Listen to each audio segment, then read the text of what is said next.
Control room, एक और कटा हुआ सर मिला है। सर पर वही टी का निशान है। क्या कहा? टी का निशान? टी का निशान सुनकर आप इतना घबरा क्यों गए? क्योंकि तुम नहीं जानते इस निशान से जुड़ी हुई 18 साल पहले की घटना, जिसने पूरे अंडरवर्ल्ड को हिला के रख दिया था। गुड़गांव का एक जाना माना माफिया संजय अपने बेटे को टाइगर बुलाता था और उसके पीछे छुपा हुआ था एक गहरा राज जो इसे आगे जाकर पता चलने वाला था। संजय जब अपने बेटे के साथ घर लौट रहा था तब अचानक उनकी कार पे गोलियों की बौछार शुरू हो गई। संजय बहुत लड़ा, लेकिन जब उसकी गोलियां खत्म हो गई तब उसने अपने बेटे से कहा, बेटा टाइगर ये अंगूठी ले और इसे कभी अपने से दूर मत करना। तुझे कुछ बताना है, तुझे अंडरवर्ल्ड का बाप बनना है। अब जा यहाँ से। नहीं पापा, तुझे जाना ही होगा मेरे बेटे। मैं आपको छोड़कर कहीं नहीं जाऊंगा। तुझे मेरी मौत का बदला लेना है। अब जा, भाग जा यहाँ से। ये सुनकर उस बच्चे ने तेज दौड़ लगा दी। थोड़ी दूर जाने पर उसे धमाके की आवाज आई।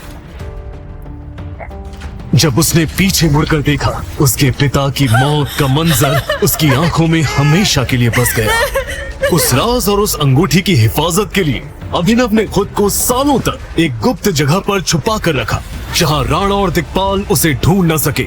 और फिर वो अपने पिता का बदला लेने 15 साल बाद वापस लौटा, उसी शहर में जहां उसके पिता को बेरहमी से मार दिया गया था। उसे अपना पेट भरने के लिए डिलीवरी बॉय का काम करना पड़ रहा था, जहां पैसे कम थे और बेइज्जती ज्यादा। और तभी हुआ कुछ ऐसा जो आपने कभी किसी कहानी में न सुना होगा न देखा।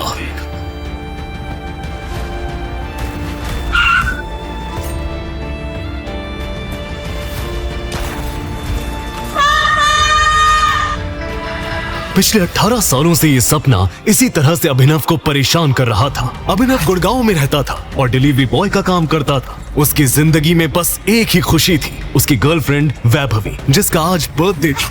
अभिनव गहने की दुकान के सामने खड़ा डिस्प्ले पे लगे गहने देख देख के आहें भर रहा था। तभी उसने अपनी जेब से निकाली एक रिंग। यही तो एक चीज है जो मेरे पास बची है, मेरी रिंग, मेरे पापा की आखिरी निशानी। आज यही काम आ जाए। बताइए इसके कितने मिलेंगे? ये तुम्हें कहाँ से मिला? अरे, मुझे नहीं पता किसने तुम्हें यहाँ भेजा, लेकिन अभी के अभी इसे लेकर निकल जा मेरी दुकान से और दोबारा अपनी शक्ल मत दिखाना। हेलो टाइगर, टाइगर वापस आ गया है। दुकानदार की बातों से अनजान बाहर अभिनव ने अपनी अंगूठी की तरफ देखा। हर बार ये अंगूठी उसके लिए खतरा ही साबित होती है, इसलिए उसने अंगूठी जेब में रखी और सीधा निकल गया वैभवी से मिलने। जब वो वैभवी के कमरे के बाहर पहुंचा तो उसने पाया वहाँ काफी रंगीन लाइट्स जल रही थी। बड़ा सा केक, शराब और खाना रखा हुआ था। बहुत सारे मेहमान आए हुए थे। ये कौन है वैभवी? ये तो वो डिलीवरी बॉय है जिसको वैभवी डेट कर रही थी। वैभवी, तेरा स्टैंडर्ड इतना कैसे गिर गया?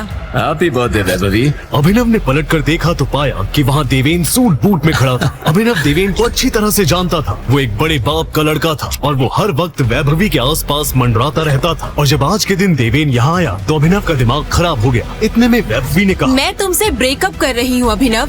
देवेन ने वैभवी के गालों को चूम लिया। साले, तेरी इतनी हिम्मत! और देवेन की नाक पे एक जोरदार मुक्का जड़ दिया और गुस्से में लथपथ वो वैभवी से बोला, ये तुमने ठीक नहीं किया वैभवी। और अभिनव वहाँ से निकल गया। किसी भी दिल टूटे आशिक की तरह अभिनव ने भी अपने गम को भुलाने के लिए बार का सहारा लिया, लेकिन वो नहीं जानता था कि अगले दिन उसके साथ क्या होने वाला था।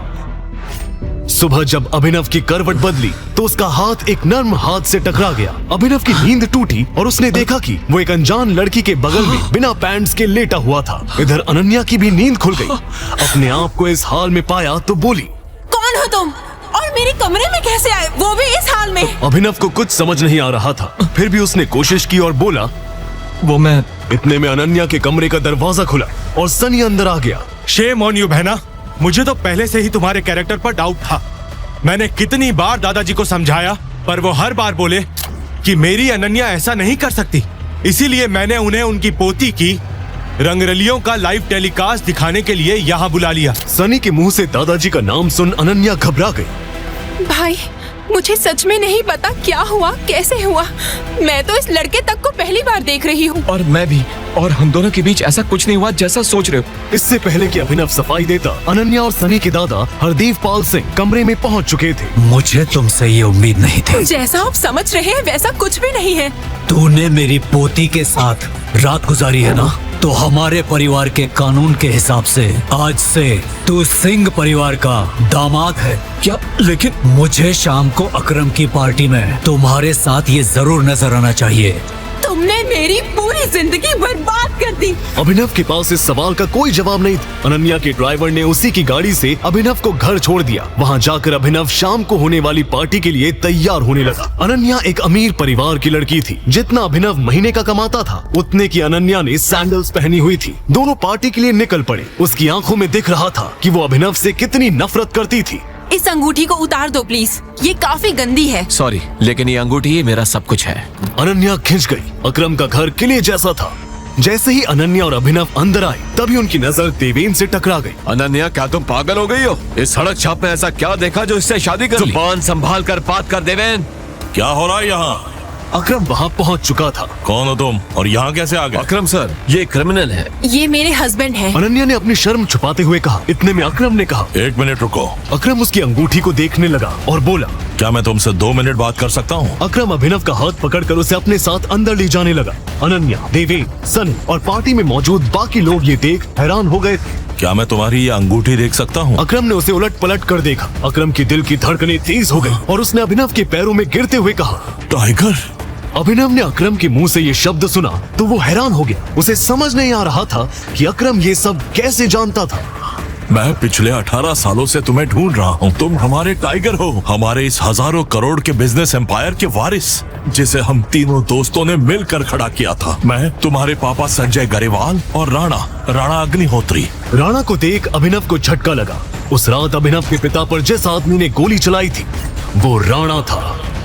हम तीनों ने मिलकर द माफिया किंग को खड़ा किया था। तुम्हारे पापा के जाने के बाद सब बिखर गया। हमारे कुछ दुश्मन भी खड़े हो गए। उनमें से सबसे बड़ा दुश्मन है दिग्पाल चिंगावत। वो तुम्हें मारकर हमारा नामो निशान मिटा देना चाहता है। द माफिया किंग का सारा काम राणा की मौत के बाद उसका बेटा मॉन्टी संभाल रहा है। लेकिन अब से कंपनी की भागदौड़ तुम्हारे हाथों में होगी। अपने पिता के काम को अब तुम्हें ही आगे बढ़ाना है टाइगर। इससे पहले कि अभिनव अपने आप को जवाब दे पाता, अकरम उसके पास आया और उसने अभिनव को 50 करोड़ का एक चेक थमा दिया। तुम्हारी असली पहचान के बारे में किसी को खबर नहीं लगनी चाहिए, इसलिए जैसे जीते आ रहे थे वैसे ही जीते रहना। अगली सुबह अभिनव फिर से वही सपना देख रहा था और उसे अपने पिता को खोने का मलाल भी था, पर उसे अब भी राणा की मौत पर भरोसा नहीं था। उसने बिस्तर से उठते ही मन अकरम को धन्यवाद दिया जिसने उसके पिता की कंपनी को जिंदा रखा। अभिनव बिस्तर से उठा और अपने काम पर जाने के लिए तैयार होने लगा और घर से निकल गया। Good morning sir. तू कल बिना बताए एब्सेंट कैसे हो गया? तेरी वजह से हमें कितना नुकसान हुआ है। पर सर, महीने में मुझे एक कैजुअल लीव तो मिलती ही है ना। ये कंपनी का तेरे बाप की है। अपना सामान बांध और चुपचाप निकल यहाँ से। ठीक है सर, मैं जा रहा हूँ। इस महीने मैंने जो काम किया है उसकी सैलरी दे दीजिए। Shut up! ये आप क्या बोल रहे हैं? मैं तब तक यहाँ से नहीं जाऊंगा जब तक मुझे मेरी सैलरी नहीं मिल जाती। अच्छा रुक, अभी देता हूँ तुझे तेरी सैलरी। बॉस ने बजाई घंटी और उसके हट्टे कट्टे आदमी अंदर आए। उठाकर बाहर फेंको साले को। पर फिर अभिनव ने किया उनका बुरा हाल और बॉस के सारे आदमी ढेर हो गए। बॉस ने घबराहट में अपने ड्रॉर में से चेक निकाला और उस पर अमाउंट भरकर कांपते हुए हाथों से अभिनव को थमा दिया। एक बात याद रखना, आज के बाद अगर किसी के पाप पर गया, गर्दन तो तेरी होगी पर पंजा मेरा। इधर जब अभिनव ऑफिस से बाहर आया तो उसे एक अनजान नंबर से फोन आया। हेलो टाइगर, अकरम। हाँ कहिए। मुझे तुम्हें किसी से मिलवाना है। वो हमारे माफिया वर्ल्ड का बहुत बड़ा नाम है और साथ ही तुम्हारे पापा और मेरा जिगरी यार बलराज। मैं चाहता हूँ कि बलराज को पता चल जाए कि टाइगर लौट आया है। होटल सफायर पहुँच जाना। मैं तुम्हें एड्रेस भेज रहा हूँ। शहर में बलराज का नाम बच्चा जानता था और हर बड़ा आदमी उसके नाम से थर थर कांपता था। आपको सच में लगता है कि मुझे बलराज जी से मिलना चाहिए? अकरम उसकी घबराहट समझ गया था। बलराज जी नहीं, सिर्फ बलराज। तुम टाइगर हो यार। इतना कहकर अकरम ने फोन रखा और अगले ही पल अभिनव को एड्रेस भेज दिया। आगे की कहानी जानने के लिए देखें अगला एपिसोड सिर्फ पॉकेट एफएम के YouTube चैनल पर, और द रिटर्न ऑफ टाइगर के सारे एपिसोड्स को सुनने के लिए डिस्क्रिप्शन में दी लिंक से डाउनलोड करें पॉकेट एफएम ऐप।